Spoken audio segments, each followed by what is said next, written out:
رنگ سے دین مراد ہے، یعنی اللہ کے رنگ دین کو چمٹ جاؤ اور خوب مضبوط پکڑ لو۔ یہودیوں نے حضرت موسیٰ علیہ السلام سے پوچھا کیا اللہ بھی رنگ دیتا ہے؟ فرمایا اللہ سے ڈر جاؤ، آسمان سے وحی آئی، کہہ دو رب ہی رنگتا ہے، رب ہی ہر چیز کو سرخ سفید سیاہ اور ہر رنگ میں رنگ دیتا ہے۔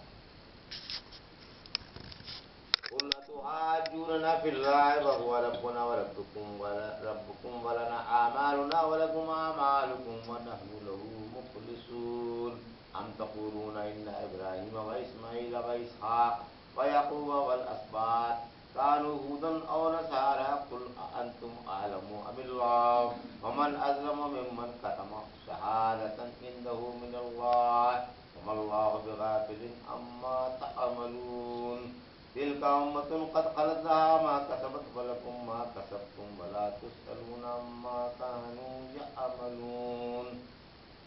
آپ فرما دیں کیا تم ہم سے اللہ کے بارے میں جھگڑتے ہو حالانکہ وہ ہمارا اور تمہارا رب ہے؟ ہمارے کام ہمارے عمل اور تمہارے کام تمہارے عمل آئیں گے، ہم اس کی خلوص سے فرما برداری کرتے ہیں۔ کیا تم یہ کہتے ہو کہ ابراہیم علیہ السلام، اسماعیل علیہ السلام، اسحاق علیہ السلام، یعقوب علیہ السلام اور ان کی اولاد یہودی یا عیسائی تھے؟ آپ فرما دیں کیا تم کو زیادہ علم ہے یا اللہ کو؟ اور اس سے بڑھ کر کون ظالم ہوگا جو اللہ کے پاس والی گواہی کو چھپاتا ہو؟ اللہ تمہارے عملوں سے بے خبر نہیں۔ وہ ایک امت تھی جو گزر گئی، اس کے لیے اس کی کمائی تھی اور تمہارے لیے تمہاری کمائی ہے، تم سے ان کے کاموں کی بات پرس نہیں کی جائے گی۔ توحید پہ جھگڑنا حماقت ہے۔ رحمت عالم صلی اللہ علیہ وسلم کو ہدایت کی جا رہی ہے کہ آپ مشرکوں سے مجادلے کو دفع کریں اور ان سے کہہ دیں کہ تم ہم سے اللہ کی توحید کے بارے میں کس بنا پر جھگڑتے ہو اور اخلاص و اطاعت میں اور احکام کی بجاوری میں کیوں مجادلہ کرتے ہو؟ جب اللہ ہم سب کا رب ہے اور سب سے بڑا محسن ہے تو ہم سب کو خلوص سے اس کی عبادت کرنی چاہیے۔ جب اس کے سوا کوئی اور رب نہیں تو معبود بھی نہیں، وہی تنہا معبود ہے جس کا کوئی شریک نہیں۔ ہم تمہاری عبادت کے اصولوں سے بیزار ہیں اور حق بجانب ہیں اور تم ناحق ہم سے بیزار ہو۔ فرمایا وَإِنَّ كَذَّبُوا فَقُلْ لِي عَمَلِي، سورہ یونس۔ اگر یہ آپ کو جھٹلائیں تو آپ کہہ دیں میرے لیے میرا عمل ہے اور تمہارے لیے تمہارا، تم میرے عملوں سے اور میں تمہارے عملوں سے بیزار ہوں۔ فَإِنْ حَاجُّوكَ فَقُلْ، سؤال عمران، اگر یہ آپ سے جھگڑے تو آپ کہہ دیں کہ میں اور میری پیروی کرنے والے اللہ کے فرما بردار ہیں۔ بہرحال جھگڑنے کی ضرورت نہیں، ہمارے عمل ہمارے کام آئیں گے اور تمہارے عمل تمہارے، ہم تم سے بیزار ہیں اور تم ہم سے، البتہ ہم اپنے سچے معبود کی عبادت میں شرک سے الگ ہو کر خلوص سے لگے ہوئے ہیں اور تم شرک کی بلا میں گرفتار رہو۔ یہی سے فرق سمجھ جاؤ، خلیل اللہ نہ یہودی تھے اور نہ عیسائی۔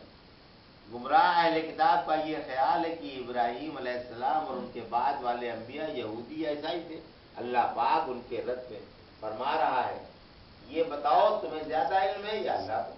اس نے تو یہ بتایا کہ وہ نہ یہودی تھے اور نہ عیسائی۔ فرمایا ما کان ابراہیم یہودیوں ولا نصرانیہ، آل عمران میں پڑھ، ابراہیم نہ یہودی تھے اور نہ عیسائی بلکہ موحد مسلمان تھے اور مشرک نہ تھے۔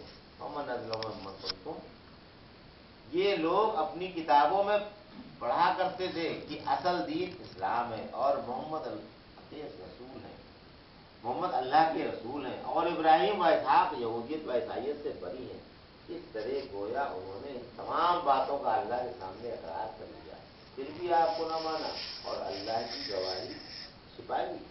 بھلا ان سے بڑھ کر اور ظالم کون ہوگا؟ ہم اللہ بغافل، اس جملے سے ڈرایا گیا ہے کہ اللہ تمہارے ایک ایک عمل سے خوب آگاہ ہے، وہ خود سمجھ لے گا۔ نیک عمل ہی باعث نجات ہے۔ یہ فرشتہ صفت انسان اللہ کے پاس پہنچ گئے اور دنیا میں دامن بچا کر گزر گئے، اب وہ نیک عملوں کی وجہ سے جنت و آمد کی بہاریں لوٹ رہے ہیں۔ کون کون جن کا ذکر کیا جا رہا ہے؟ انبیاء اکرام۔ چونکہ تم ان کی سچی اور سیدھی راہ سے کترا رہے ہو اس لیے تمہارے گندے عمل تمہارے ساتھ رہیں گے۔ یہ ہرگز نہیں ہو سکتا کہ ان کے نیک عملوں کی وجہ سے تمہارا اللہ کے عذاب سے دامن چھوٹ جائے، لہذا اس بات پر مت بھولنا کہ ہمارا پلہ بھاری ہے، ہم نبی زادے ہیں ہمارے بزرگ اللہ والے تھے، ہمیں بخشوا دیں گے، آخرت میں نیک عملوں پر نجات کا اور شرک پر ابدی عذاب کا مدار ہے۔ اچھی نسبت کام آنے والی نہیں، اچھے عمل کام آئیں گے۔ ان کی طرح تم بھی اللہ کے فرما بردار بن جاؤ اور اس کے احکام بجا لاؤ، اس کے رسولوں کی پیروی کرنے لگو، تمہارا بھی بیڑا پار لگ جائے گا۔